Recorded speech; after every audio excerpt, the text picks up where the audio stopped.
യുവമോർച്ചക്കാർ തന്റെ ഇടത്തോടെ രംഗത്ത് വന്നപ്പോഴത്തേക്കും ജനങ്ങളെല്ലാം യുവമോർച്ചക്കാരെ വാഴ്ത്തിപ്പാടാൻ തുടങ്ങിയപ്പോൾ VT സതീശനും കൊങ്ങിക്കൂട്ടങ്ങൾക്കെല്ലാം തന്നെ ഒരു ഇളക്കപ്പരിപ്പും ഉണ്ടായി എന്ന് വേണം പറയുവാനായിട്ട്.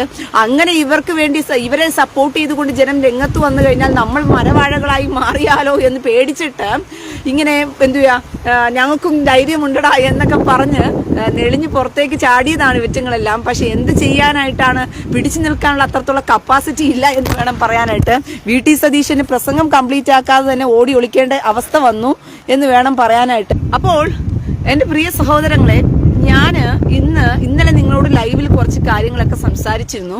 ഈ ലൈവിൽ ഞാൻ കുറെ കാര്യങ്ങളൊക്കെ സംസാരിക്കുന്ന സമയത്ത് എന്റെ ലൈവ് ഇഷ്ടപ്പെടുന്നവരുണ്ട്, ഇഷ്ടപ്പെടാത്തവരുണ്ട്, എല്ലാ തരത്തിലുള്ള ആളുകളും ഉണ്ട് എന്ന് എനിക്ക് നല്ല വൃത്തിയാണം അറിയാം. ചില സത്യങ്ങൾ കേൾക്കുമ്പോൾ അത് ഉൾക്കൊള്ളാൻ പലർക്കും പ്രയാസമുണ്ട് എന്നുള്ളത് തന്നെയാണ് വാസ്തവമായ കാര്യം. കാരണം അത് പൊതുസമൂഹത്തിന്റെ ഒരു പൊതുശീലം തന്നെയാണ്. ചില സത്യങ്ങൾ ഉൾക്കൊള്ളുവാൻ കഴിയാതെ പോകുന്നു എന്ന് വേണം പറയുവാനായിട്ട്. പക്ഷെ ഞാൻ എന്റെ ലൈവിന്റെ തുടക്കം നാൾ മുതൽ ഇന്നുവരെയും ഞാൻ പറഞ്ഞുകൊണ്ടിരിക്കുന്ന കാര്യങ്ങൾ എന്ന് പറയുന്നത്, കേൾപ്പാൻ ഒരാളുണ്ടെങ്കിൽ പോലും അത് തന്നെയാണ് എന്റെ ഏറ്റവും വലിയൊരു നേട്ടം എന്നുള്ളത് മനസ്സിലാക്കിക്കൊള്ളുക. അങ്ങനെ 10,000 പേരെ കൂട്ടി വരുത്തിക്കൊണ്ട് കാര്യങ്ങൾ പറഞ്ഞു കൊടുക്കണമെന്ന് വലിയ നിർബന്ധമൊന്നും എനിക്കില്ല പ്രിയ സഹോദരങ്ങളെ. എന്റെ പേജ് ഇങ്ങനെ 100 ആളുകൾ ഫോളോ ചെയ്യണമെന്നുള്ള നിർബന്ധവും എനിക്കില്ല. എനിക്ക് ഒരാളുടെ രക്ഷയാണ് എന്റെ പ്രാധാന്യം എന്നുള്ളത് മനസ്സിലാക്കിക്കൊള്ളുക. ഒരുവന് തിരിച്ചറിവുണ്ടോ അത് തന്നെയാണ് ഏറ്റവും വലിയൊരു നേട്ടം ഈ ലോകത്ത് എന്നുള്ളത് മനസ്സിലാക്കിക്കൊള്ളുക. അതുകൊണ്ട് തന്നെയാണ് ആ കാലം മുതൽ ഈ കാലം വരെയും ഞാൻ വളരെ ശക്തമായി തന്നെ സംസാരിച്ച് മുന്നോട്ട് പോകുന്നത്. എന്റെ സ്വഭാവത്തിനും എന്റെ പഠിപ്പിക്കലുകൾക്കും അന്നും ഇന്നും ഒരു മാറ്റവും വന്നിട്ടില്ല എന്ന് വേണം പറയുവാനായിട്ട്. ഞാൻ ഇന്നലെ കുറെ കാര്യങ്ങൾ നിങ്ങളോട് സംസാരിച്ചിരുന്നു. എന്താണെന്ന് നിങ്ങൾ മനസ്സിലാക്കിയിട്ടുണ്ടാകും. ഇന്ന് ക്രിസ്ത്യാനികളുടെ പേരിൽ നടക്കുന്ന കൊള്ളകളും അഴിമതിയും കുറിച്ചാണ് ഞാൻ സംസാരിച്ചു കൊണ്ടിരുന്നത്. എന്റെ പ്രിയ സഹോദരങ്ങളെ, ഇന്ന് ക്രിസ്ത്യാനികളെ ഒരിക്കലും നമുക്ക് വെള്ളപൂശാൻ പറ്റില്ല എന്ന് വേണം പറയുവാനായിട്ട്. തീവ്രവാദത്തിന്റെ വേറൊരു വെർഷനാണ് സൈലന്റ് പോയിസൺ എന്ന് വേണം നിങ്ങൾ അതിനെ വിളിക്കാനായിട്ട്. അതായത് ഇസ്ലാമിക തീവ്രവാദത്തെ നമുക്ക് സൈലന്റ് പോയിസൺ എന്ന് വിളിക്കാൻ പറ്റില്ല, അതിനെ അണുബോംബ് എന്ന് വേണം വിളിക്കാനായിട്ട്. പക്ഷേ ക്രിസ്തീയ തീവ്രവാദം എന്ന് പറയുന്നത് സൈലന്റ് പോയിസൺ ആണ് എന്ന് വേണം പറയാനായിട്ട്. ഇതിനെ ഉൾക്കൊള്ളാൻ പലർക്കും ബുദ്ധിമുട്ട് തന്നെയാണ്. കാരണം നിങ്ങൾ ക്രിസ്തീയ മതത്തിൽ വിശ്വസിച്ച് കിടക്കുന്നത് കൊണ്ടും അത് ഇഷ്ടപ്പെട്ട് കിടക്കുന്നത് കൊണ്ടും ക്രിസ്തീയമായിട്ടുള്ള നിങ്ങളുടെ സംഘടനകളിൽ നിങ്ങൾ പിടിച്ചു കടിച്ചു തൂങ്ങി കിടക്കുന്നത് കൊണ്ടും നിങ്ങൾക്കത് കേൾക്കുമ്പോൾ അരോചകം തോന്നുമെന്നുള്ളതാണ് വാസ്തവമായ കാര്യം. പക്ഷേ ഒരു കാര്യം മനസ്സിലാക്കിക്കൊള്ളുക, ക്രിസ്തീയ സംഘടനകളിലും ക്രിസ്തീയ മതത്തിലുമല്ല തൂങ്ങിപ്പിടിച്ച് കിടക്കേണ്ടത്, ക്രിസ്തുവിലാണ് തൂങ്ങിപ്പിടിച്ച് കിടക്കേണ്ടത്. ക്രിസ്തുവിൽ തൂങ്ങിപ്പിടിച്ച് കിടക്കുന്ന ഒരുത്തരും എന്ത് ചെയ്യത്തില്ല, ഈ ക്രിസ്ത്യാനിയുടെ പേരിൽ നടക്കുന്ന അനീതിയെയും അക്രമത്തെയും തീവ്രവാദത്തെയും കുടപിടിച്ചു കൊടുക്കില്ല. പിന്നെയോ ക്രിസ്തു ചാട്ടവാർ എടുത്തതുപോലെ തന്നെ ചാട്ടവാർ എടുക്കാനുള്ള തന്റെ ഇടം ഓരോ വ്യക്തിക്കും ഉണ്ടാകും എന്നുള്ളത് മനസ്സിലാക്കിക്കൊള്ളുക പ്രിയ സഹോദരങ്ങളെ. അപ്പോൾ ഒരു കാര്യം മനസ്സിലാക്കിക്കൊള്ളും, ദൈവവചനം കൃത്യമായി പറയുന്ന ഒരു കാര്യം, ഞാൻ പഠിപ്പിച്ചതൊക്കെയും പ്രമാണിപ്പാൻ തക്കവണ്ണം നിങ്ങൾ സകലരെയും ശിഷ്യരാക്കിക്കൊള്ളുവിൻ എന്ന് പഠിപ്പിച്ചു. ഒറ്റ വാക്കിന്റെ പേരിലാണ് ഇന്ന് നടക്കുന്ന മതപരിവർത്തനം എന്നുള്ളത് മനസ്സിലാക്കിക്കൊള്ളുക. ഇന്ന് കാടും മേടും അവിടെയും ഇവിടെയും കയറി ഇറങ്ങി ഹിന്ദുക്കളുടെ ഇടയിലേക്കൊക്കെ പോയിട്ട് അവരെ മുഴുവനെയും ഈ ക്രിസ്തീയ മതത്തിലേക്ക് കൊണ്ടുവരുവാനുള്ള ശ്രമങ്ങൾ നടക്കുന്നത് മുഴുവനും കർത്താവ് പഠിപ്പിച്ചു കൊടുത്ത ഒരു വാക്കിന്റെ പിൻബലത്തിലാണ് എന്നുള്ളത് മനസ്സിലാക്കിക്കൊള്ളുക. കർത്താവ് ആകെ കൂടി പറഞ്ഞൊരു കാര്യം, ഞാൻ കൽപ്പിച്ചതൊക്കെയും പ്രമാണിപ്പാൻ തക്കവണ്ണം സകലരെയും ഉപദേശിച്ചുകൊണ്ട് ശിഷ്യരാക്കിക്കൊള്ളുവിൻ. അപ്പൊ കർത്താവ് പറഞ്ഞില്ലേ, നിങ്ങൾ ലോകം മുഴുവനും പോയി സകലരെയും ശിഷ്യരാക്കിക്കൊള്ളുവാൻ പറഞ്ഞില്ലേ?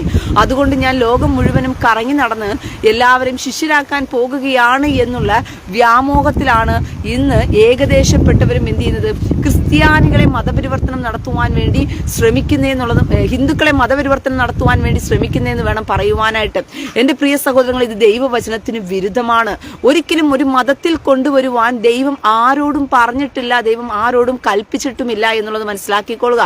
കർത്താവ് പറഞ്ഞു, നിങ്ങൾ കാടും മേടും കടന്ന് അനേകരെ ഈ മാർഗത്തിൽ കൊണ്ടുവന്നിട്ട് നിങ്ങൾ ഇവരെ ഇരട്ടിച്ച നരകയോഗ്യരാക്കി തീർക്കുന്നു എന്നാണ് പറഞ്ഞത്. അങ്ങനെയാണെങ്കിൽ ഇരട്ടിച്ച നരകമാണ് സത്യത്തിൽ എവിടെ കിട്ടാൻ പോകുന്നത്? ഇവിടെ വന്ന് കിടന്നാൽ, ഈ സഭയ്ക്കകത്ത് വന്ന് കിടന്നാൽ കിട്ടാൻ പോകുന്നത് ഇരട്ടിച്ച നരകമാണെന്ന് കർത്താവ് ഓൾറെഡി തന്നെ പറഞ്ഞു കഴിഞ്ഞു. ഈ കർത്താവിന്റെ വാക്കുകൾ ഇനി ആർക്കെങ്കിലും മാറ്റി എഴുതാൻ പറ്റുമോ പ്രിയ സഹോദരങ്ങളെ? കർത്താവ് ഓൾറെഡി പറഞ്ഞു, ഇരട്ടിച്ച നരകയോഗ്യരാക്കി നിങ്ങൾ മാറ്റുന്നു എന്ന് പറഞ്ഞുകൊണ്ടാണ്. അപ്പോൾ ക്രിസ്ത്യാനികളുടെ മതപരിവർത്തനം ഇന്ത്യയിൽ നിന്നും മാറ്റപ്പെടണം. ഇന്ത്യയിൽ മാത്രമല്ല, ഇപ്പൊ ലോകത്തൊന്നും ഒരിടത്തും ക്രിസ്ത്യാനികൾ മതപരിവർത്തനം ചെയ്യുന്നില്ല. ഇപ്പൊ ക്രിസ്ത്യാനികൾ എന്ന് പറയുന്ന യൂറോപ്യൻ രാജ്യങ്ങളിലൊന്നും ചുരുക്കം ആളുകൾ മാത്രമേ ഉള്ളൂ. ബാക്കിയുള്ളതെല്ലാം തന്നെ ഇന്ന് LGBTQ ആയിട്ടും ഇന്ന് സാത്താൻ സഭകളിലും ഒക്കെ ആയിട്ട് പോയിക്കൊണ്ടിരിക്കുകയാണ്. എന്തുകൊണ്ടാണ്? അടിസ്ഥാന ഉപദേശവും അടിസ്ഥാന തത്വത്തിലും അല്ല ക്രിസ്ത്യാനികൾ ഇന്ന് നിലകൊള്ളുന്നത് എന്നതുകൊണ്ട് മാത്രമാണ്. ഇന്ന് ക്രിസ്ത്യാനിയുടെ അടിസ്ഥാനം എന്ന് പറയുന്നത് പണത്തിന്മേലാണ്. ക്രിസ്ത്യാനിയുടെ അടിസ്ഥാനം എന്ന് പറയുന്നത് ഒരു കാലത്ത് ഇന്ത്യക്കകത്ത് മിഷണറിമാർ വന്നിരുന്നു. മിഷണറിമാരുടെ പ്രവർത്തനങ്ങളൊക്കെ നല്ലതായിരുന്നു പ്രിയ സഹോദരങ്ങളെ. അവരവരുടെ ജീവനെ കൊടുത്തും അവരുടെ സ്വത്തുക്കൾ വിറ്റഴിച്ചും കൊണ്ടും പലരിലേക്കും സുവിശേഷീകരണവുമായി അവർ എത്തിയിരുന്നു എന്നുള്ളത് വാസ്തവമായ കാര്യം തന്നെയാണ്. പിന്നീട് പിന്നീട് പിന്നീട് പിന്നീട് സുവിശേഷീകരണം എന്തായിത്തീരുന്നു എന്നുള്ളത് മനസ്സിലാക്കിക്കൊള്ളുക. പിന്നീട് സുവിശേഷീകരണം എന്ന് പറയുന്നത് കച്ചവടമാക്കപ്പെട്ടു. മിഷണറി പ്രവർത്തനങ്ങൾ എന്ന് പറയുന്നത് ബിസിനസ് വരുമാനമായി മാറ്റപ്പെട്ടു. കാരണം വിദേശങ്ങളിൽ നിന്നും കോടിക്കണക്ക് പണമാണ് ഇന്ത്യയിലേക്ക് ഒഴുകാൻ തുടങ്ങിയത് മിഷണറി പ്രവർത്തനങ്ങളുടെ പേരിൽ. അതുമാത്രമല്ല ബില്യൺ ഡോളറുകളാണ് ഒഴുകാൻ തുടങ്ങിയത് എന്നുള്ളത് മനസ്സിലാക്കിക്കൊള്ളുക. മദർ തെരേസയെ കുറിച്ച് ഞാൻ ഇന്നലെ ഒരു ചെറിയ കാര്യം എന്റെ യൂട്യൂബിലൂടെ ഞാൻ വെളിപ്പെടുത്തിയിരുന്നു. അത് കേട്ടപ്പോൾ തന്നെ പലർക്കും എന്നോട് നീരസം തോന്നി എന്ന് വേണം പറയുവാനായിട്ട്. മദർ തെരേസ ഒരു വിശുദ്ധയാണോ എന്ന് ചോദിച്ചു കഴിഞ്ഞാൽ മദർ തെരേസ ഒരു വിശുദ്ധയല്ല. മദർ തെരേസ ഒരു ഇലുമിനാറ്റിയാണ്. മദർ തെരേസ ഒരു സാത്താനിക സഭയിൽപ്പെട്ട സ്ത്രീയാണ്. കാരണം ഞാനും ഒരിക്കൽ മദർ തെരേസയെ ബഹുമാനിക്കുകയും സ്നേഹിക്കുകയും ചെയ്തിരുന്ന ഒരു വ്യക്തിയാണ് എന്നുള്ളത് മനസ്സിലാക്കിക്കൊള്ളുക. മദർ തെരേസ ചെയ്തു വെച്ച ചില നന്മകളെല്ലാം നമ്മുടെ മുമ്പിൽ ചൂണ്ടിക്കാണിച്ചിട്ട് ഇതാണ് മദർ തെരേസ എന്ന് പറഞ്ഞിട്ട് നമ്മളെ പഠിപ്പിച്ചു വെച്ചിരിക്കുകയായിരുന്നു പൊതുസമൂഹം എന്ന് പറയുന്നത്. നമ്മൾ അതിനെ കണ്ടുകൊണ്ടാണ് മദർ തെരേസ എന്ന് പറയുന്ന മൊത്തത്തിലൊരാളെ നമ്മൾ മനസ്സിലാക്കി വെച്ചത് എന്ന് വേണം പറയുവാനായിട്ട്. അതുകൊണ്ട് നമ്മളെ സംബന്ധിച്ചിടത്തോളം ആ ചെറിയ ചെറിയ കാര്യങ്ങൾ പോലും മദർ തെരേസ ഒരു വിശുദ്ധയാകുവാൻ തക്കവണ്ണം നമുക്ക് യോഗ്യതയുള്ള വ്യക്തിയായി തീർന്നു എന്ന് വേണം പറയുവാനായിട്ട്. എന്റെ പ്രിയ സഹോദരങ്ങളെ, സത്യത്തിൽ അതല്ല മദർ തെരേസ എന്ന് പറയുന്ന വ്യക്തി എന്നുള്ളത് നിങ്ങൾ മനസ്സിലാക്കിക്കൊള്ളണം. അതായത് മദർ തെരേസ ഇന്ത്യയിൽ വന്നത് കൊൽക്കട്ടയിൽ തെരുവോരങ്ങളിൽ കിടക്കുന്നവരെല്ലാം വിളിച്ചു കൊണ്ടുവന്ന് രോഗികളെയും അവരെയും ഇവരെയെല്ലാം ശുശ്രൂഷിക്കുന്നു എന്നുള്ള പേരിൽ മദർ തെരേസ ചാരിറ്റി പ്രവർത്തനങ്ങൾ തുടങ്ങുമ്പോൾ മദർ തെരേസയ്ക്ക് നല്ല ഉദ്ദേശം ചിലപ്പോൾ ഉണ്ടായിരുന്നേക്കാം. ഒരിക്കലും നമുക്കില്ലെന്ന് പറയാൻ പറ്റില്ല. പക്ഷേ ഒരു കാര്യം മനസ്സിലാക്കിക്കൊള്ളുക, പിന്നീട് ഈ ചാരിറ്റി പ്രവർത്തനങ്ങളെല്ലാം വിദേശ രാജ്യങ്ങളുടെ വിദേശ മരുന്ന് കമ്പനികളുടെ പരീക്ഷണശാലയായി മദർ തെരേസയുടെ ചാരിറ്റി പ്രവർത്തനം മാറിയെന്ന് വേണം പറയുവാൻ. കൊൽക്കട്ട തെരുവോരങ്ങളിലുള്ള അനേക കുഞ്ഞുങ്ങളും അനേക സ്ത്രീകളും വൃദ്ധന്മാരുമെല്ലാം തന്നെ ഈ വിദേശ മരുന്ന് കമ്പനികളുടെ പരീക്ഷണശാലകളിലേക്ക് അവരുടെ മരുന്നുകൾ പരീക്ഷിക്കുവാൻ തക്കവണ്ണമുള്ള വെറും ഉപകരണങ്ങൾ മാത്രമായിരുന്നു ഈ കുഞ്ഞുങ്ങളും ഈ മുതിർന്നവരും ഈ രോഗികളും എന്നുള്ളത് മനസ്സിലാക്കിക്കൊള്ളുക. അങ്ങനെ കോടിക്കണക്ക് ബില്യൺ കണക്ക് ഡോളറുകളാണ് മദർ തെരേസയുടെ അക്കൗണ്ടുകൾ വഴിക്കും ചാരിറ്റി ട്രസ്റ്റുകൾ വഴിക്കും ഒഴുകിയതെന്നുള്ളത് മനസ്സിലാക്കിക്കൊള്ളുക. പ്രിയ സഹോദരങ്ങളെ, ഈ സത്യങ്ങൾ കേൾക്കുമ്പോൾ നിങ്ങൾക്ക് അല്പം കയ്പായി തോന്നുമെന്നുള്ളത് എനിക്ക് നല്ല വൃത്തിയാണ് അറിയാവുന്ന ഒരു കാര്യമാണ്. എങ്കിൽ പോലും കയ്പ് ഔഷധമാണെന്നുണ്ടെങ്കിൽ അത് നല്ലതിന് തന്നെയാണെന്നുള്ളത് മനസ്സിലാക്കിക്കൊള്ളുക. അങ്ങനെ മദർ തെരേസയുടെ അക്കൗണ്ടുകൾ വഴിക്ക് ഒഴുകിയ ബില്യൺ കണക്കുള്ള ഡോളറുകൾ പിന്നീട് എന്താക്കപ്പെട്ടു? മദർ തെരേസ ഒരു ചാരിറ്റി പ്രവർത്തനത്തിൽ കൊൽക്കട്ടയുടെ ഉദ്ധാരണം ഉദ്ദേശിച്ചുകൊണ്ടാണ് കൊൽക്കട്ട മണ്ണിൽ വന്നിരുന്നെങ്കിൽ ഇന്ന് മദർ തെരേസയുടെ അക്കൗണ്ട് വഴിക്ക് ഒഴുകിയ പണത്തിന്റെ കണക്ക് വെച്ചാണെങ്കിൽ ഇന്ത്യയിൽ ഏറ്റവും അറിയപ്പെടുന്ന ശ്രേഷ്ഠമായ ഒരു സിറ്റി ആയിട്ട് കൊൽക്കട്ട മാറിയേനെ. ഇന്ത്യയിലെ ഏറ്റവും മകുടമായ അണിയുന്ന ഒരു സംസ്ഥാനമായിട്ട് ഈ കൊൽക്കട്ട മാറിയേനെ. പക്ഷെ അതൊന്നും സംഭവിച്ചില്ല. കൊൽക്കട്ടയുടെ തെരുവോരങ്ങൾ മദർ തെരേസ ഉള്ളപ്പോഴും ഇല്ലാത്തപ്പോഴും എല്ലാം ഒരുപോലെ തന്നെയായിരുന്നു. പാവത്തുങ്ങൾക്ക് വീട് വെച്ച് കൊടുക്കണമെന്നുള്ളതോ അല്ലെങ്കിൽ പാവത്തുങ്ങളെ സഹായിക്കണമെന്നുള്ളതോ ആയിരുന്നില്ല ലക്ഷ്യം എന്ന് പറയുന്നത്. ആ ചാരിറ്റിയുടെ മറവിൽ നടത്തിയ കൊള്ളയായിരുന്നു സത്യത്തിൽ വലുത് എന്നുള്ളത് മനസ്സിലാക്കിക്കൊള്ളുക. കോടിക്കണക്ക് മദർ തെരേസയുടെ ചാരിറ്റി ട്രസ്റ്റുകൾ വഴി ഒഴുകിയ ബില്യൺ കണക്ക് ഡോളറുകൾ കൊണ്ട് മദർ തെരേസ ലോകത്ത് മുഴുവനും ബിസിനസ് സാമ്രാജ്യങ്ങൾ കെട്ടിപ്പടുത്തി. ലോകമെമ്പാടും ചാരിറ്റി ട്രസ്റ്റുകൾ തുടങ്ങി വെച്ചു. മുക്കിലും മൂലയിലും എല്ലാം തന്നെ മദർ തെരേസയുടെ ബിൽഡിങ്ങുകളും കോൺവെന്റുകളുമാണ് സ്ഥാപിക്കപ്പെട്ടത്. അല്ലാതെ കൊൽക്കട്ട നഗരമല്ല എന്നുള്ളത് മനസ്സിലാക്കിക്കൊള്ളുക പ്രിയ സഹോദരങ്ങളെ. കൊൽക്കട്ട നഗരം രക്ഷിക്കപ്പെടുക അല്ലായിരുന്നു സത്യത്തിൽ ചെയ്തത് എന്നുള്ളത് മനസ്സിലാക്കിക്കൊള്ളുക. അങ്ങനെ മദർ തെരേസയുടെ പ്രവർത്തനത്തെ സമൂഹം നോക്കിക്കാണുന്നത് അവർ ചെയ്തു വെച്ച ചില നന്മകളെ നമുക്ക് പൊതുസമൂഹത്തിൽ കാണിച്ചു തന്നിട്ട് ഇതാണ് മദർ തെരേസ എന്ന് പഠിപ്പിച്ചപ്പോൾ നമ്മളതങ്ങ് വിശ്വസിച്ചു എന്ന് വേണം പറയുവാനായിട്ട്. പക്ഷെ യഥാർത്ഥ സത്യം അതല്ലായിരുന്നു എന്നുള്ളതാണ് വാസ്തവമായ കാര്യം. അപ്പോൾ ഇതുപോലെ തന്നെ നഗ്നമായ ഒരുപാട് സത്യങ്ങൾ നമ്മുടെ സമൂഹത്തിൽ നടക്കുന്നു എന്നുള്ളത് മനസ്സിലാക്കിക്കൊള്ളുക.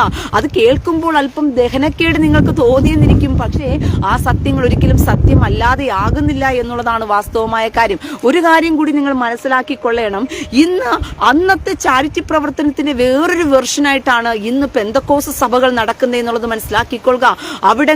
ഇവിടങ്ങളിലായെല്ലാം കർത്താവ് രോഗസൗഖ്യം തരും, കർത്താവ് വിടിവിക്കും, കർത്താവ് രക്ഷിക്കും, കർത്താവ് നിങ്ങൾക്ക് സൗഖ്യം തരും, കടമാറ്റും, അത് മാറ്റും, ഇത് മാറ്റും, രോഗം മാറ്റും എന്നെല്ലാം പറഞ്ഞുകൊണ്ട് സകലരെയും വിളിച്ചു വരുത്തി ഒരു കൂസലുമില്ലാതെ ആത്മീക കച്ചവടക്കാരന്മാർ ബക്കറ്റ് പിരിവുകൾ നടത്തുകയാണ് കർത്താവിന്റെ പേരിൽ. ആദ്യം ഇവന്മാർ പറയും കർത്താവ് നിങ്ങളെ രക്ഷിക്കും, കർത്താവ് നിങ്ങളെ വിടിവിക്കും, കർത്താവ് നിങ്ങളുടെ രോഗം മാറ്റും, കർത്താവ് നിങ്ങളുടെ കടഭാരം മാറ്റും എന്നൊക്കെ ആദ്യം ഇവന്മാർ പറയും. പിന്നീട് ഇവന്മാരുടെ അടുക്കിലേക്ക് പോയി കഴിഞ്ഞാൽ നിങ്ങൾ കർത്താവിന് കൊടുത്തു കഴിഞ്ഞാൽ കർത്താവ് നിങ്ങളെ സൗഖ്യമാക്കും, നിങ്ങൾ കർത്താവിന് കൊടുത്തു കഴിഞ്ഞാൽ കർത്താവ് നിങ്ങളെ രക്ഷപ്പെടുത്തും, നിങ്ങൾ കർത്താവിന് കൊടുത്തു കഴിഞ്ഞാൽ കർത്താവ് നിങ്ങളെ വിടിവിക്കും എന്നാണ് പഠിപ്പിക്കുന്നത്. അങ്ങനെ ഈ പോയവരെല്ലാം പെട്ടുപോയവരെല്ലാം എന്തായാലും വന്നുപോയി, ഇനിയിപ്പോ കൊടുത്തിട്ടാണെങ്കിലും നമുക്ക് കാര്യം നടക്കുന്നെങ്കിൽ നടക്കട്ടെ എന്ന് വിചാരിച്ചുകൊണ്ട് കയ്യിലിരിക്കുന്നതും പോക്കറ്റിലിരിക്കുന്നതും എല്ലാം അവിടേക്ക് ഇട്ടുകൊടുക്കുകയാണ് ചെയ്യുന്നത്. അങ്ങനെ പിടിച്ചുപറിക്കാരായി മാറുകയാണ്. കർത്താവിന്റെ പേരിൽ നടക്കുന്ന ഈ തീവട്ടിക്കൊള്ളയെ ചോദ്യം ചെയ്യാൻ ഒരു ക്രിസ്ത്യാനിക്കും ചങ്കൂറ്റമില്ല എന്ന് വേണം പറയുവാനായിട്ട്. തന്റെ ഇടമുള്ള ഒരുത്തനും എഴുന്നേൽക്കുന്നില്ല എന്ന് വേണം പറയുവാനായിട്ട്. എന്നിട്ടാണ് ഇവന്മാർ അടുത്ത മതങ്ങളിൽ കയറിയിരുന്ന് വിമർശനം നടത്തിക്കൊണ്ടിരിക്കുന്നത്. എന്നിട്ടാണ് ഇവന്മാർ പോയിട്ട് എന്ത് ചെയ്യുന്നത്, ഇസ്ലാം മതം തീവ്രവാദ മതമാണെന്ന് പഠിപ്പിക്കാനിരിക്കുന്നത്. ഇവന്മാർ പാസ്റ്റർമാരെന്നുള്ള പേരിൽ നടത്തുന്ന കൊള്ളയും കൊലവെട്ടിക്കൊള്ളയും ഒന്നും ആരും അറിയുന്നില്ല, ആരോടും പറയുന്നുമില്ല എന്ന് വേണം പറയാനായിട്ട്. എന്റെ പ്രിയ സഹോദരങ്ങളെ, ഒരു കാര്യം മനസ്സിലാക്കിക്കൊള്ളുക, ഇത് ഏറ്റവും വലിയൊരു ആപത്താണ് എന്നുള്ളത് മനസ്സിലാക്കിക്കൊള്ളുക. എന്തുകൊണ്ടാണ് ഞാൻ ഈ ഹിന്ദുക്കളോട് എനിക്കൊരു പ്രത്യേക സ്നേഹം തോന്നുന്നതെന്നറിയാമോ? ഹിന്ദുക്കൾ ദൈവത്തെ പുച്ഛിച്ചു തള്ളുന്നില്ല. യേശുക്രിസ്തു എന്ന് കേട്ട് കഴിഞ്ഞാൽ ഹിന്ദുവിന്റെ ഉള്ളിൽ ദൈവം എന്നുള്ളൊരു വികാരം അവനുണ്ടാകുന്നു, ഒരു ഇഷ്ടം ഉണ്ടാകുന്നു. ഒരിക്കലും ആ ദൈവത്തെ അവൻ ഒരിക്കലും തള്ളിപ്പറയുകയോ ഒരിക്കലും ആ ദൈവത്തെ കൊള്ളയടിക്കണമെന്നുള്ള മോഹമോ വ്യാമോഹമോ ഒന്നും അവനുണ്ടാകുന്നില്ല എന്ന് വേണം പറയാൻ. പക്ഷെ ക്രിസ്ത്യാനി എന്ന് പറയുന്ന വൃത്തികെട്ട സമൂഹം, അവന്റെ കയ്യിൽ ദൈവവചനം ഇരുന്നിട്ടും അവൻ കൊള്ളയടിക്കുവാനായിട്ട് കൊള്ളക്കാരനെ പോലെ ഒരു കൂസലുമില്ലാതെ ദൈവത്തെ അവനെന്നും ഇവനെന്നും മറ്റവനെന്നും മറിച്ചവനെന്നും വിളിക്കുവാനായിട്ട് ഒരു മടിയുമില്ലാത്ത സമൂഹമാണ് ക്രിസ്ത്യാനി എന്ന് പറയുന്ന സമൂഹം എന്ന് പറയുന്നത്. എന്റെ പ്രിയ സഹോദരങ്ങളെ, ദൈവവചനത്തിന്റെ സത്യങ്ങൾ കയ്യിലിരിക്കുമ്പോൾ ഈ ലോകത്ത് ആ വചനം വായിച്ച് ഒരുവൻ ജീവിക്കാൻ തുടങ്ങിക്കഴിഞ്ഞാൽ, ആ വചന സത്യത്തിലാണ് ക്രിസ്ത്യാനി നിലകൊള്ളുന്നതെങ്കിൽ അവനെപ്പോലെ ഏറ്റവും സുന്ദരമായൊരു മനുഷ്യൻ ഈ സമൂഹത്തിൽ ഉണ്ടാകില്ല എന്ന് വേണം പറയുവാനായിട്ട്. പക്ഷേ ഇന്ന് ക്രിസ്ത്യാനികൾ എന്ന് പറയുന്നവന്മാരാണ് ലോകത്തിൽ ഏറ്റവും വൃത്തികെട്ടവന്മാരായി മാറിക്കൊണ്ടിരിക്കുന്നത്. ക്രിസ്ത്യാനിക്കാണ് ഇന്ന് ഉടുവസ്ത്രം ഇല്ലാണ്ടിരിക്കുന്നത്. ഇന്ന് യൂറോപ്യൻ രാജ്യങ്ങൾ മുഴുവനും ക്രിസ്ത്യാനി എന്നുള്ള പേരിൽ ജീവിക്കുന്ന ജീവിത ശൈലികൾ നിങ്ങൾ നോക്കിയേ. എത്രത്തോളം ആഭാസകരമായ ജീവിത ശൈലിയാണ് ക്രിസ്ത്യാനി എന്നുള്ള പേരിൽ ജീവിക്കുന്നത്. ക്രിസ്തീയ സമൂഹങ്ങളാണ് ഈ ആഭാസ ജീവിത ശൈലി എന്ത് ചെയ്തത് ലോകത്തോട് കാണിച്ചു കൊടുത്തതെന്ന് വേണം പറയുവാനായിട്ട്. ഏറ്റവും മഹത്തായ, ഏറ്റവും ശ്രേഷ്ഠമായ, ഏറ്റവും റോൾ മോഡലായ ഒരു ക്രിസ്തുവിനെ മുൻനിർത്തിക്കൊണ്ട് വെച്ചിരിക്കുന്ന ക്രിസ്ത്യാനിയുടെ ജീവിതം ഏറ്റവും ആഭാസകരമായി കിടക്കുന്നു എന്ന് വേണം പറയുവാനായിട്ട്.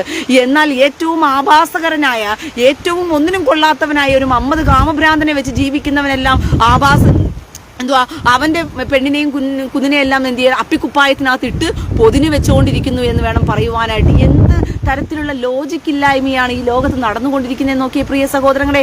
ക്രിസ്ത്യാനി അപ്പിക്കുപ്പായത്തിൽ കയറണമെന്നല്ല ഞാൻ പറയുന്നത്, പക്ഷെ ആഭാസകരമായ ജീവിത സാഹചര്യത്തിലും ആണാണിനോടും പെണ്ണിനോടും അവലക്ഷണമായിട്ട് ജീവിക്കത്തക്കവണ്ണം കത്തോലിക്ക സഭയാണ് അനുവാദം കൊടുത്തത്, പോപ്പാണ് അതിന് അനുവാദം കൊടുത്തത്. ദൈവവചനത്തിന് വിരുദ്ധമായി ചെയ്യുവാനുള്ള എല്ലാവിധ അനുവാദങ്ങളും കൊടുക്കുന്നത് ആരാണെന്ന് വെച്ചാൽ ക്രിസ്ത്യാനികളാണ്.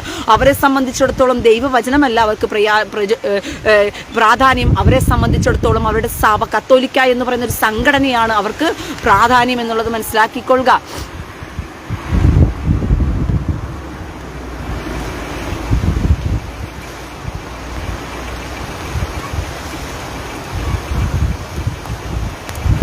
അവർക്ക് അവരുടെ സംഘടനയാണ് പ്രാധാന്യം എന്നുള്ളത് മനസ്സിലാക്കിക്കൊള്ളുക പ്രിയ സഹോദരങ്ങളെ. ആണാണിനോടും പെണ്ണിനോടും പ്രകൃതിക്ക് വിരോധമായി അവലക്ഷണമായി ജീവിക്കുവാൻ തക്കവണ്ണമുള്ള അധികാര കൈമാറ്റം വരെ, വിവാഹം നടത്തിക്കൊടുക്കാമെന്ന് വരെ കത്തോലിക്ക സഭയിലെ പോപ്പ് അനുവാദം കൊടുത്തിരിക്കുന്നു. എപ്രകാരം പോകുന്നു ക്രിസ്ത്യാനികളെന്ന് നോക്കിക്കൊണ്ടേ. അപ്പോൾ അതിൽ നിന്നും തികച്ചു വ്യത്യസ്തമായിട്ടാണ് ഞങ്ങൾ ബെന്തക്കോസുകാർ സത്യം പറഞ്ഞുകൊണ്ട് ഇതിപ്പോ സ്വർഗത്തിലേക്ക് പറക്കാനിരിക്കുന്നു എന്ന് പറഞ്ഞുകൊണ്ട് ഒരു കൂട്ടം ബെന്തക്കോസുകാർ ഇറങ്ങിയിട്ടുണ്ട്. ഇരട്ടിച്ച നരകത്തിലേക്ക് വഴി നടത്തുന്നതിന് പെന്തക്കോസുകാര്. അതിനകത്ത് കിടന്നാൽ അവൻ ഒറ്റ നരകമേ ഉള്ളൂ. പക്ഷേ ഈ പെന്തക്കോസിൽ വന്നതുകൊണ്ടുള്ള ഗുണമെന്ന് പറഞ്ഞാൽ ഇരട്ടിച്ച നരകത്തിലേക്ക് പോകാം. കാരണം ഈ പെന്തക്കോസുകാർ വചനം കയ്യിൽ വെച്ചുകൊണ്ട് നടത്തുന്നത് വലിയ കൊള്ളയാണ് എന്നുള്ളത് മനസ്സിലാക്കിക്കൊള്ളുക. ഇവന്മാർക്ക് എല്ലാവർക്കും ഹിന്ദുക്കളായ പാവത്തുങ്ങളെ മാത്രം മതി രക്ഷിക്കപ്പെടുത്തി സ്വർഗത്തിൽ കൊണ്ടുപോയാൽ മതി. മുസ്ലിങ്ങളെ ഒന്നും സ്വർഗത്തിൽ കൊണ്ടുപോകേണ്ട ആവശ്യം വരുന്നില്ല ഇവർക്കൊന്നും. കാരണം ലോകം മുഴുവനും കർത്താവ് സുവിശേഷം പറയാൻ പറഞ്ഞപ്പോൾ ഇവരുടെ വിചാരം എന്ന് പറയുന്നത് ഹിന്ദുക്കൾ മാത്രമേ ലോകം മുഴുവനുമുള്ളൂ, അതും പാവപ്പെട്ടവരെ തിരക്കി വേണം പിടിച്ച് പോകാൻ വേണ്ടിയിട്ട്. ഹിന്ദുക്കളിൽ നായരിലും അല്ലെങ്കിൽ ബ്രാഹ്മൺസിനോടൊക്കെ പോയി കഴിഞ്ഞാൽ ഇവർക്ക് പറ്റില്ല. അതുപോലെ മുസ്ലിങ്ങളുടെ അടുക്കിലേക്ക് പോയി കഴിഞ്ഞാൽ ഇവർക്ക് പറ്റില്ല. പക്ഷെ പാവത്തുങ്ങളെ വഞ്ചിക്കാൻ എളുപ്പമാണ്, പാവത്തുങ്ങളുടെ കണ്ണു വെട്ടിക്കാൻ എളുപ്പമാണ്. ഇവരോടെല്ലാം പോയിട്ട് അപ്പൊ പലരും എന്നോട് ചോദിക്കും, അപ്പൊ പ്രിയ സഹോദരി ഈ വിഗ്രഹാരാധനയിൽ മുഴുകി നടക്കുന്ന ഇവരെ ഒന്നും രക്ഷിക്കണ്ടെന്നാണോ സഹോദരി പറയുന്നത് എന്നാണ് എന്നോട് ചോദിക്കുന്നത്. എന്റെ പ്രിയ സഹോദരങ്ങളെ, അതിന് ഞാൻ ഉത്തരം പറയേണ്ട കാര്യമില്ല. ദൈവവചനം തന്നെ പറയുന്നു, നിങ്ങൾ കാടും മേടും കടന്ന് അവരെ ഈ മാർഗത്തിൽ കൊണ്ടുവന്നിട്ട് ഇരട്ടിച്ച് നരകയോഗ്യരാക്കി തീർക്കുന്നു എന്ന് പറഞ്ഞുകൊണ്ട്. അപ്പോൾ നിങ്ങൾ രക്ഷിക്കപ്പെടുത്തുന്നു എന്നുള്ള പേരിൽ എന്താണ് ചെയ്യുന്നത്? ഇരട്ടിച്ച് നരകയോഗ്യരാക്കി തീർക്കുകയല്ലേ സത്യത്തിൽ ചെയ്തുകൊണ്ടിരിക്കുന്നത്. എന്റെ പ്രിയ സഹോദരങ്ങളെ, ദൈവവചനം പറയുന്നത് എന്താണ്? ദൈവവചനം പറയുന്നത് എന്തെന്ന് ചോദിച്ചു കഴിഞ്ഞാൽ യാക്കോബിന്റെ അപ്പോസ്തലൻ പറയുകയാണ്, നിങ്ങൾ ഒരുത്തൻ നഗ്നനും അഹോവൃത്തിക്ക് വകയില്ലാത്തവനുമായിരിക്കെ, നിങ്ങൾ ഒരുവനും വിശന്നും നഗ്നനും അഹോവൃത്തിക്ക് വകയില്ലാത്തവനുമായിരിക്കെ നിങ്ങൾ അവനോട് ചെന്നിട്ട് സമാധാനത്തോടുകൂടെ തീ കായുകയും വിശപ്പടക്കുകയും ചെയ്യുക എന്ന് പറയുന്നതല്ലാതെ ദേഹരക്ഷയ്ക്ക് ആവശ്യമുള്ളത് കൊടുക്കാതിരുന്നാൽ അവന് എന്തു പ്രയോജനം? ആ വിശ്വാസത്താൽ അവൻ രക്ഷ പ്രാപിക്കുമോ എന്നാണ് ചോദിച്ചത്. ഞാൻ ചോദിച്ചിട്ട് യാക്കോബ് അപ്പോസ്തലൻ പറഞ്ഞതിന്റെ അർത്ഥം മനസ്സിലായോ നിങ്ങൾക്ക്? ഒന്നുകൂടി ഞാൻ പതുക്കെ പറഞ്ഞു തരാം. അതായത് യാക്കോബ് അപ്പോസ്തലൻ പറയുകയാണ്,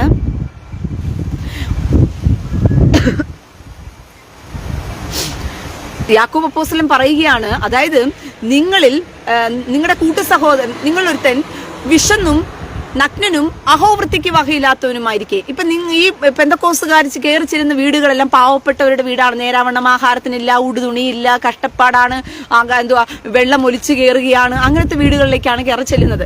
കയറി ചെല്ലുമ്പോഴത്തേക്കും അവർ എന്നിട്ട് പറയും, ഞങ്ങൾ പ്രാർത്ഥിക്കാൻ വന്നതാണ് പ്രിയ സഹോദരി. അപ്പം ഈ ഹിന്ദുക്കൾക്കാണെങ്കിൽ ദൈവം എന്നുള്ള കാഴ്ചപ്പാടുള്ളത് കൊണ്ട് തന്നെ പ്രാർത്ഥിക്കുക കേട്ടോ എന്ന് പറയും.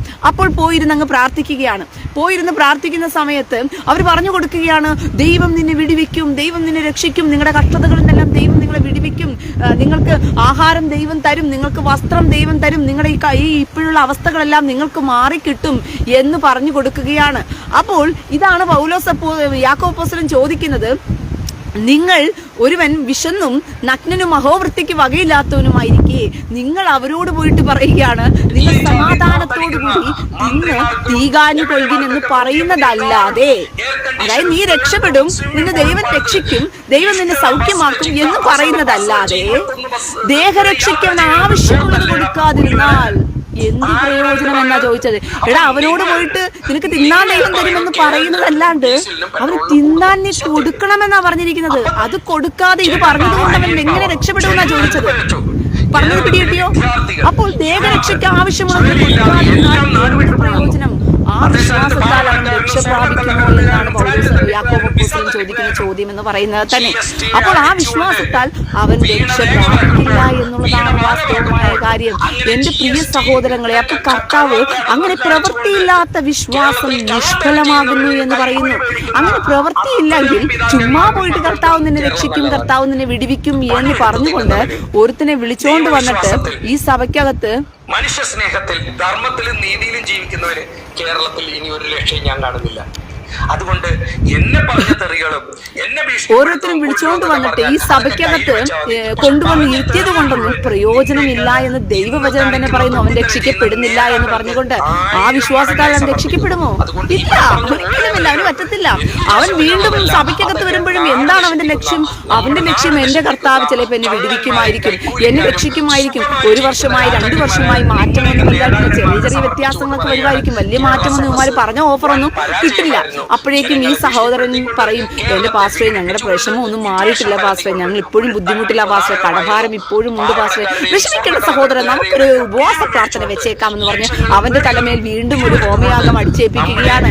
അതായത് മന്ത്രവാദക്കളത്തിനകത്ത് മന്ത്രവാദം ചെയ്തതിന്റെ വിഷയങ്ങളെല്ലാം മാറ്റിച്ചു തരാം, ഒരു 10-20,000 രൂപ ചെലവാക്കിയാൽ മതി, നമുക്കൊരു മന്ത്രവാദമൊക്കെ നടത്തി നമ്മുടെ വീട്ടിലുള്ള പ്രശ്നങ്ങളെല്ലാം പരിഹരിച്ചു തരാം എന്ന് പറയുന്നത് പോലെ ഉപവാസ പ്രാർത്ഥന എന്നുള്ള പേരില് ഗിൽബർട്ട് രാജ് സ്റ്റുപ്പിഡ് ടോക്കിംഗ്, നിന്നെ മനുഷ്യവർഗത്തിൽ കൂട്ടാൻ കൊള്ളില്ല കേട്ടോ. നിന്റെ പ്രായത്തിനനുസരിച്ച് പോലും നിന്നെ മനുഷ്യവർഗത്തിൽ കൂട്ടാൻ കൊള്ളില്ല എന്ന് വേണം പറയാനായിട്ട്. എടാ വിവരദോഷി, ഞാൻ പറയുന്ന സ്റ്റുപ്പിഡ് ടോക്കിംഗ് ആണെങ്കിൽ നീ മനുഷ്യനായിട്ടാണോ നീ ചിന്തിച്ചുകൊണ്ടിരിക്കുന്നത്? ഈ പക്ക ക്രിമിനൽ അല്ലേ? അപ്പം കർത്താവ് മറ്റുള്ളവനെ പറ്റിച്ച് തിന്നരുത് എന്ന് ഞാൻ പറയുന്നത് നിനക്ക് സ്റ്റുപ്പിഡ് ടോക്കിംഗ് ആയിട്ട് തോന്നുമ്പോൾ നിനക്ക് മറ്റുള്ളവരെ പറ്റിച്ച് തിന്ന് ജീവിച്ച് നല്ല ശീലമായി പോയി. എടാ വൃത്തികെട്ടവനെ, നിന്നെപ്പോലുള്ളവനെയൊക്കെ ചാട്ട പറഞ്ഞ് ചാമ്പാനാണ് എന്റെ കർത്താവ് ഈ ഭൂമിയിൽ വന്നത്. മനസ്സിലായോ? നിന്നെയൊക്കെ എന്റെ കയ്യിൽ കിട്ടിയാലുണ്ടല്ലോ, നിനക്ക് ചാട്ട പറഞ്ഞ് നിനക്ക് പുറം പൊളിക്കണം. വൃത്തികെട്ട ജന്മങ്ങള്. അവന് സ്റ്റുപ്പിഡ് ടോക്കിംഗ് ആയിട്ട് തോന്നുന്നു വൃത്തികെട്ടവന്. നാണമില്ലടാ നിനക്ക്? നീ നാണോ മാനോ ഉള്ളവനാണോ? നട്ടലുള്ളവനാണോടാ?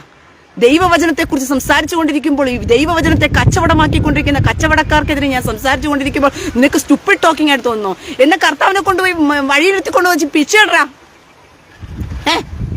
കർത്താവിനെ കൊണ്ടുപോയി നീ വഴിയിൽ കൊണ്ടുവച്ചിരുത്ത് ഭിക്ഷ എടുപ്പീര്. കുറച്ച് പാച്ചർമാരെയും വിശ്വാസികളെയൊക്കെ വിളിച്ചോണ്ട് പോയിട്ട് ചെറ്റകള്. നിന്നെയൊക്കെ ചാട്ടവാറിന് ചാമ്പുകയല്ല വേണ്ടത്. എന്താ എന്നെ കൊണ്ട് പറയിപ്പിക്കുന്നതെന്ന് കൂടുതലൊന്നും പറയിപ്പിക്കരുത്. പറഞ്ഞ മനസ്സിലായോ? കള്ളന്മാരും കൊള്ളക്കാരും കേറിയിറങ്ങി ക്രിസ്ത്യാനിയുടെ പേരിൽ കിടന്നിട്ട് നീയൊക്കെ ക്രിസ്ത്യാനികളുടെ പേരിലും മറവിലും ജീവിച്ചുകൊണ്ട് നീയൊക്കെ കാണിക്കുന്ന കൊള്ളയും കൊള്ളരുതായ്മകളും ഈ ഭൂമുഖത്ത് എത്രത്തോളം അനീതിയും അക്രമവും പെരുകിക്കൊണ്ടിരിക്കുന്നു. ക്രിസ്ത്യാനിയുടെ പേരിൽ നടക്കുന്ന കൊള്ളയും അക്രമവും എത്രത്തോളം വലുതാണെന്ന് നോക്കിക്കൊണ്ടേ.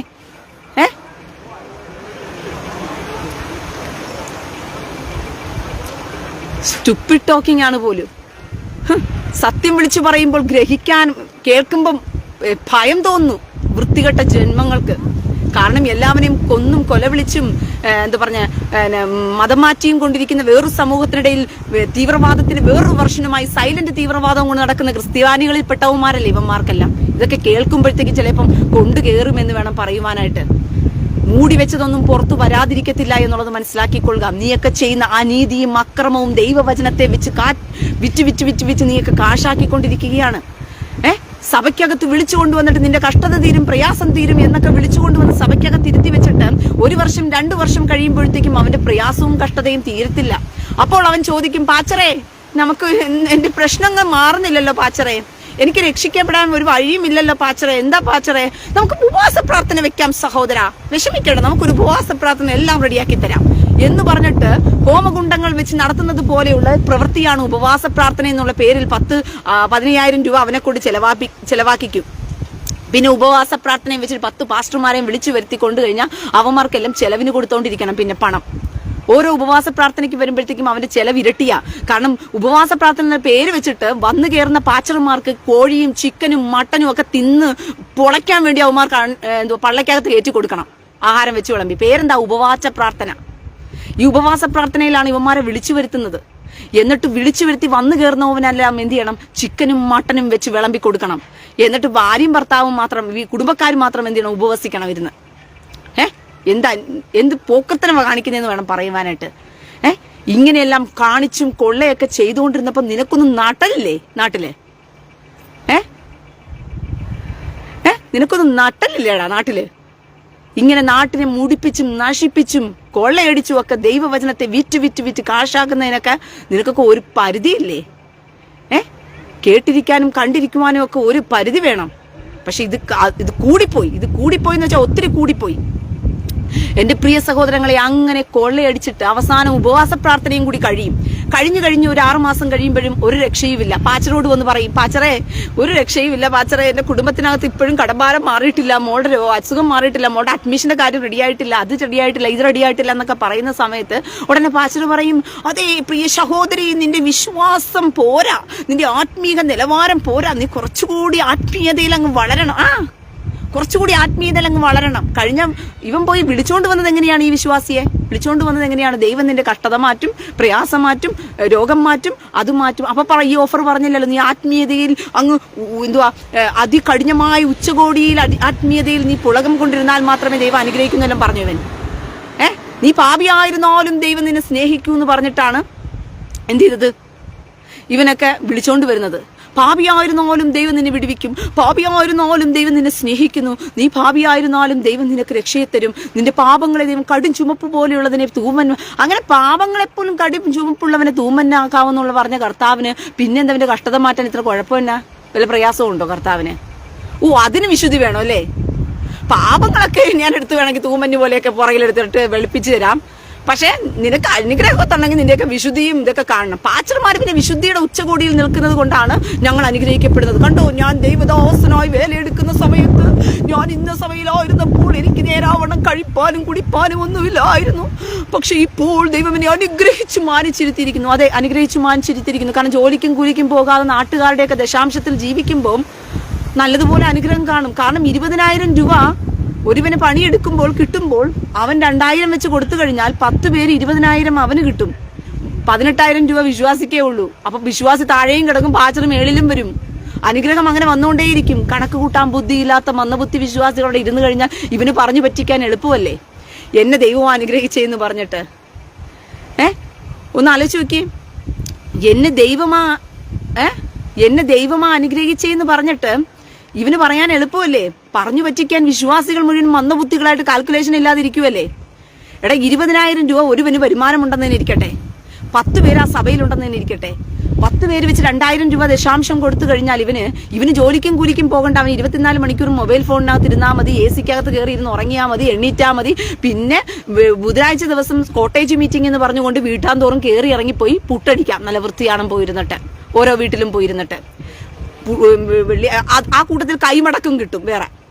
അപ്പോൾ പാച്ചർ വെച്ചടി അങ്ങ് ഉളരും. വിശ്വാസി മുഴുവൻ വെച്ചടി താഴെ പോവും. എന്തുകൊണ്ടാ? മൊത്തത്തിൽ പിരിവാ. ഈ ക്രിസ്ത്യാനി വർഗം തന്നെ വെറും എന്താ പറയുന്ന കൂതറകളാ. കത്തോലിക്കയും യാക്കോബറ്റും ഓർത്തഡോക്സും എല്ലാം കണക്കിനെല്ലാം 19. എല്ലായിടത്തും കള്ളവും കൊള്ളയും ചതിയും വഞ്ചനയും മാത്രമായിട്ട് നിൽക്കുക. എല്ലാവരും കർത്താവ് എന്ന് പറയുന്നത് മാണിക്യമായി പോയി. കർത്താവ് എന്ന് പറയുന്നത് ഏറ്റവും ശ്രേഷ്ഠവും മഹത്വവും ഉള്ളതായി പോയി. അതുകൊണ്ട്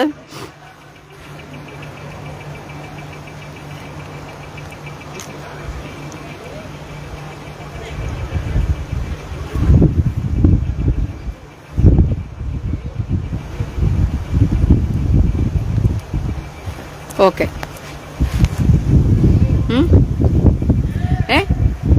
എല്ലാവന്മാരും ചതിയും വഞ്ചനയും കർത്താവിന്റെ സ്നേഹവും കർത്താവിന്റെ വചനവും നല്ല മൂല്യമുള്ളതും ആ മാർഗം ലോകത്തോട് പറഞ്ഞാൽ തന്നെ ഏറ്റവും മുത്തായതുകൊണ്ടും ഇവന്മാർക്ക് കച്ചവടം ചെയ്യാൻ ഭയങ്കര എളുപ്പമാണ്. ഒരു കൂസലുമില്ലാതെ കച്ചവടം ചെയ്യുകയാണ് എന്റെ പ്രിയ സഹോദരങ്ങളെ. അത്രത്തോളം പൈശാചികന്മാർ കുടിയേറി പാർക്കുന്ന ഒരു വലിയ സമൂഹമായി മാറി. സാത്താൻ ആരാധനയാണ് പെന്തക്കോസ്ത് സമൂഹങ്ങളിൽ നടക്കുന്നത്. സാത്താൻ ആരാധന. ദൈവഭയമുണ്ടോ ഇവന്മാർക്ക്? ദൈവഭയം ഉണ്ടെങ്കിൽ മാത്രമല്ലേ ഇവന്മാർക്ക് ഇതൊക്കെ ചെയ്യുന്നത് അനീതിയാണെന്ന് തോന്നത്തുള്ളൂ. ഒരു ദൈവഭയവും ഇവന്മാർക്കില്ല. ഇരുന്ന് കൊള്ളയടിക്കാൻ പറ്റിയ ഏറ്റവും നല്ലൊരു മാർഗമായിട്ട് ഇതിനെ മാറ്റി വെച്ചിരിക്കുകയാണ്. എന്നിട്ടും ബുദ്ധിയും ബോധവും ഉണരാത്ത വിശ്വാസികളായി അതിനകത്ത് കടിച്ചു തൂങ്ങി കിടക്കുന്ന വൃത്തികെട്ട ജന്മമേ, നിന്റെയൊക്കെ അന്ത്യം ഏറ്റവും ശോചനീയമായിരിക്കുമെന്നുള്ളത് മനസ്സിലാക്കിക്കൊള്ളുക. നീയൊക്കെ ഇരട്ടി നരകത്തിലേക്ക് പോകുവാൻ കാലും വലിച്ചു നീട്ടിക്കൊണ്ട് ചോത്രം പറഞ്ഞുകൊണ്ടിരിക്കുക. നീയൊന്നും ചോത്രവും സൂത്രവും പറഞ്ഞതൊന്നും കൊണ്ട് സ്വർഗത്തിനൊന്നും ഒരുത്തനും പോകത്തില്ല എന്ന് 100% ദൈവവചനം വെച്ച് ഞാൻ ഉറപ്പിച്ചു പറയാം. എന്റെ കർത്താവിന്റെ വചനം പറയുന്നത് അങ്ങനെയല്ല. കർത്താവ് 2 കൂട്ടരെ ഇങ്ങനെ നിർത്തിയിരിക്കുക, 2 സൈഡിലായിട്ട്.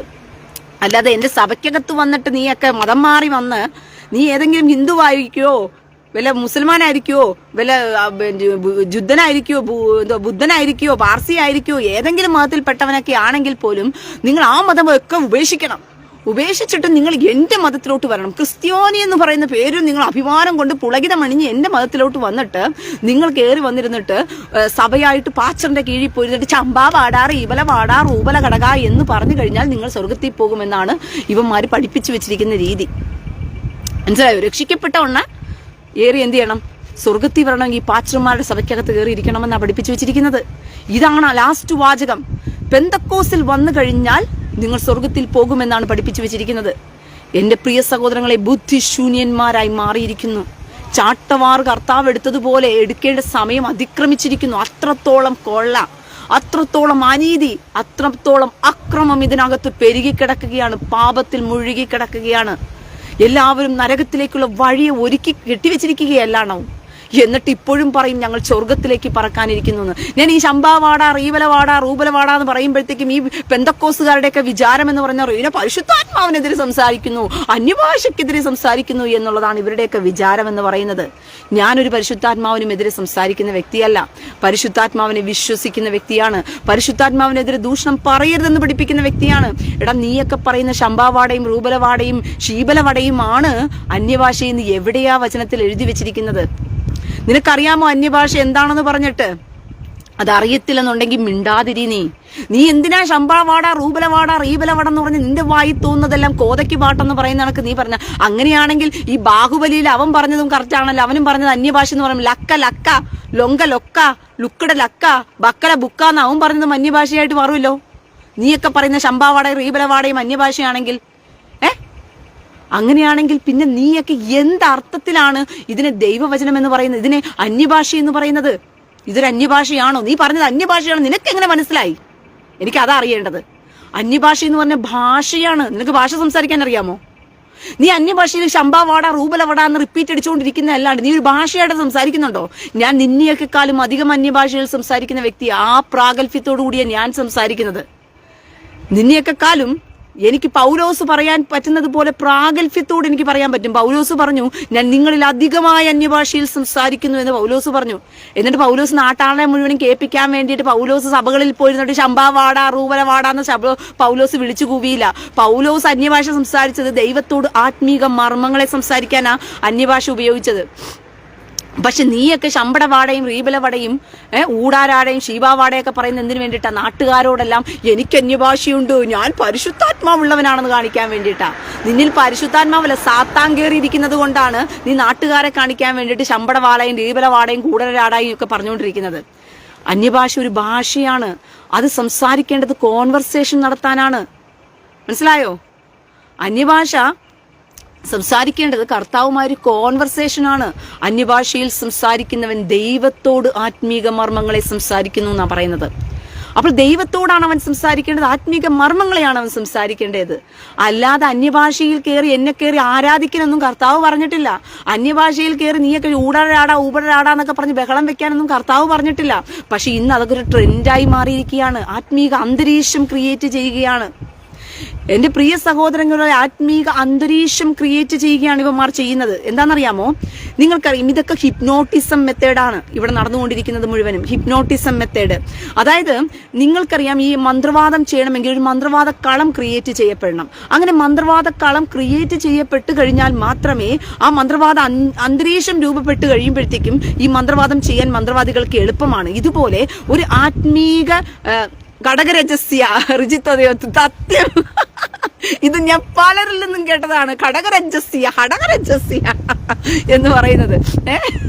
അപ്പോൾ ഈ ആത്മീക ഒരു അന്തരീക്ഷവും ആദ്യം ക്രിയേറ്റ് ചെയ്യും. എങ്ങനെയാണെന്നറിയാമോ? ഇതൊരു മൈൻഡ് കൺട്രോളിങ്, അതായത് ഇതിനെക്കുറിച്ച് ഞാൻ പിന്നീട് ഒരിക്കൽ നിങ്ങൾക്ക് ഞാൻ പറഞ്ഞുതരാം. ഇതിന് സബ് കോൺഷ്യസ് മൈൻഡും കോൺഷ്യസ് മൈൻഡും അൺകോൺഷ്യസ് മൈൻഡും എന്ന് പറയുന്ന 3 സംവിധാനം നമുക്കുണ്ട്. നമുക്ക് നമ്മുടെ മൈൻഡ് എന്ന് പറയുന്നത് 3 തലങ്ങളിലാണ് പ്രവർത്തിക്കുന്നത്. അത് sub conscious mind, unconscious mind, conscious mind. ഈ സബ് കോൺഷ്യസ് മൈൻഡിലാണ് പല കാര്യങ്ങളും ഇപ്പോൾ നടന്നുകൊണ്ടിരിക്കുന്നത്. അതെന്താണെന്നുള്ളത് ഞാൻ വ്യക്തമായിട്ട് പിന്നീട് ലൈവുകളിൽ വന്ന് പറയുമ്പോൾ മനസ്സിലാകുമോ എന്ന് എനിക്കറിയത്തില്ല. അല്ലാതെ നിങ്ങൾക്ക് മനസ്സിലാക്കുന്ന രീതിയിൽ വീഡിയോ സഹിതം ഞാൻ ചെയ്യാൻ ആഗ്രഹിക്കുകയാണ്. അപ്പോൾ മനസ്സിലാക്കിക്കൊള്ളും, ഈ അന്തരീക്ഷം ആദ്യം ക്രിയേറ്റ് ചെയ്യപ്പെടണം. ഈ ഒരു ആത്മീക അന്തരീക്ഷം ക്രിയേറ്റ് ചെയ്യപ്പെടണം. അപ്പോൾ ഈ സ്ത്രീകളെയും പുരുഷന്മാരൊക്കെ വന്നിരിക്കുന്ന സമയത്ത് ഇവർ ആത്മീക അന്തരീക്ഷം ക്രിയേറ്റ് ചെയ്യാൻ ആദ്യം എന്താ ഉപയോഗിക്കുന്നതെന്ന് വെച്ച് കഴിഞ്ഞാൽ പാട്ടുകൾ പാടാൻ തുടങ്ങും. അപ്പോൾ ഈ മ്യൂസിക് ഇൻസ്ട്രുമെന്റിന് വളരെയധികം പ്രാധാന്യം ഈ അന്തരീക്ഷം ക്രിയേറ്റ് ചെയ്യാൻ കഴിയുമെന്നുള്ളത് മനസ്സിലാക്കിക്കൊള്ളുക. അതുകൊണ്ടാണ് ഈ പാട്ടുകൾ ഇവർ ആദ്യം പാടുന്നത്.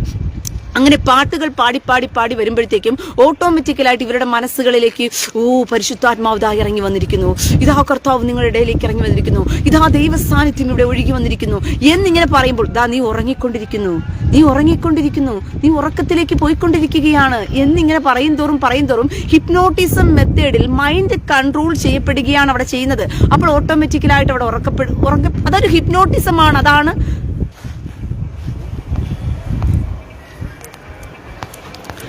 അയ്യോ എന്റെ ലൈവ് കട്ടാകും, എന്റെ ചാർജ് ഏകദേശം തീരാറായി. അപ്പോൾ ഒരു ഹിപ്നോട്ടിസം മെത്തേഡ് പോലെയാണ്, ഇതുപോലെയാണ്. നീ ഉറങ്ങിക്കൊണ്ടിരിക്കുകയാണ്, അതുപോലെ കർത്താവ് ഇതാ വന്നിരിക്കുന്നു, ദൈവസാന്നിധ്യം ഇവിടെ ഒഴുകിക്കൊണ്ടിരിക്കുകയാണ്, ദൈവം ഇതാ നിങ്ങളുടെ ഇടയിലൂടെ നടക്കുകയാണെന്ന് പറയുമ്പോഴത്തേക്കും ആ നിൽക്കുന്നവരെല്ലാം ആ ഒരു അന്തരീക്ഷത്തെ അവർ ആവാഹിക്കുകയാണ്. ഒരു ദൈവസാന്നിധ്യം അവിടെ കെട്ടപ്പെടുന്നു എന്നവർ ചിന്തിക്കുകയാണ്.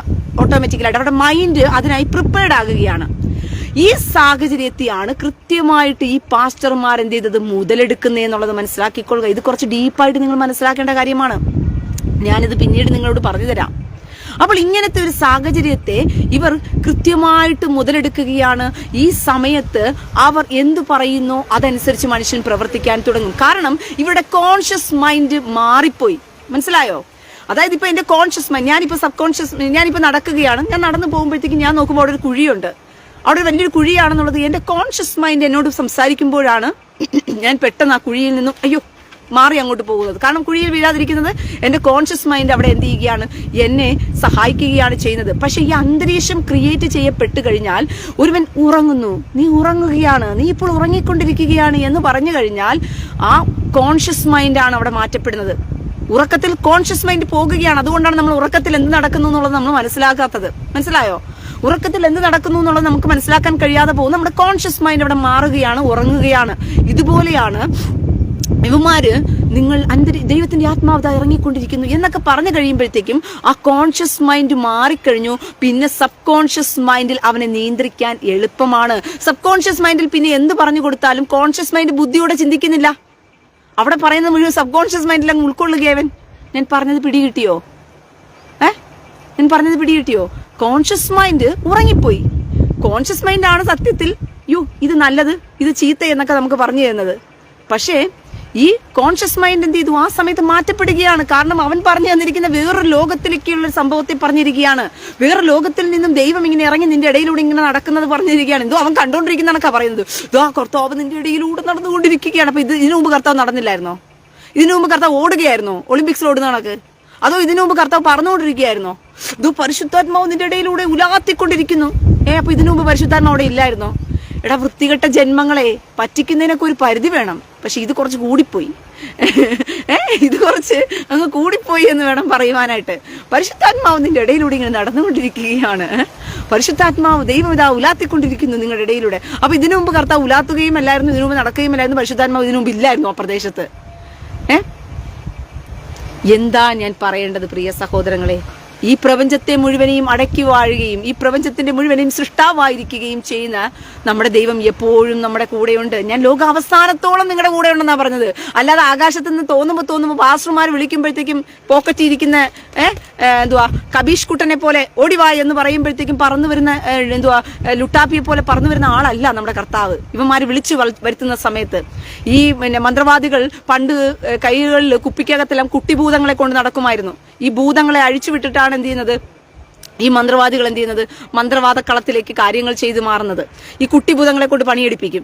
ഇതുപോലെ ഇന്ന് പാച്ചർമാരുടെ പോക്കറ്റിലുള്ള ഒരു സംഭവമായിട്ട് മാറ്റിവെച്ചിരിക്കുക കർത്താവിനെ. ഇവന്മാര് പറയുമ്പോൾ കർത്താവ് അവിടെ നടക്കും, ഇവന്മാര് പറയുമ്പോൾ കർത്താവ് അവിടെ പോയി തൊടും, ഇവന്മാര് പറയുമ്പോൾ മാത്രമേ കർത്താവ് പ്രവർത്തിക്കത്തുള്ളൂ. അതുവരയ്ക്കും കർത്താവ് ഇങ്ങനെ നിൽക്കും. ഉവ്വ് അടിയനോട് കൽപ്പിച്ചാലും പറഞ്ഞോളൂ. പറയും കർത്താവേ തൊട് അവനെ എന്ന് പറയുമ്പോഴത്തേക്കും തൊട്ടേ എന്ന് പറയും. വിഡ്ഢിക്കുശുമാണ്ടങ്ങളെ, നീയൊക്കെ നാണവും മാനവും ഉണ്ടോ ക്രിസ്ത്യാനി എന്ന് പറഞ്ഞിട്ട്? നിന്റെയൊക്കെ ലോജിക്ക് എവിടെ പോയി? മദ്രസ പൊട്ടന്മാരെക്കാളും നീ വെറും പൊട്ടനാണല്ലോ.